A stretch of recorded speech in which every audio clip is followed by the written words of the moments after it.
Hi, Mom and Sir. My name is Rochelle M. Novelas, 36 years old from Urdaneta City, Pangasinan, Philippines. I'm married.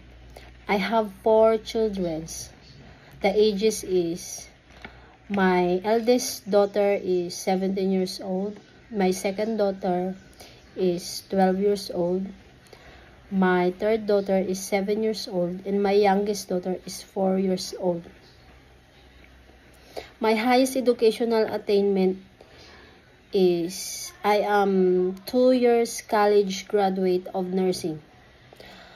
I worked as a housekeeper and cleaners here in the Philippines for 1 year at Lamart Shopping Mall from January 2024 to December 2024.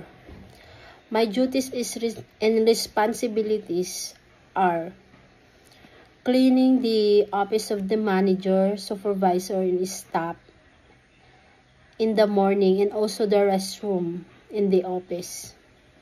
In the afternoon, also cleaning the restroom inside the shopping mall and the hallway in the shopping mall.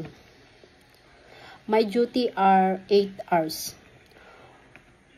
For now, I am taking my youngest daughter while looking for a job abroad to give a good education and future for my children. To my future employer, please hire me because I am loyalty, trustworthy, and a hardworking woman. I promise to do my duties and responsibilities. Thank you, and I'm looking forward to work with you as soon as possible.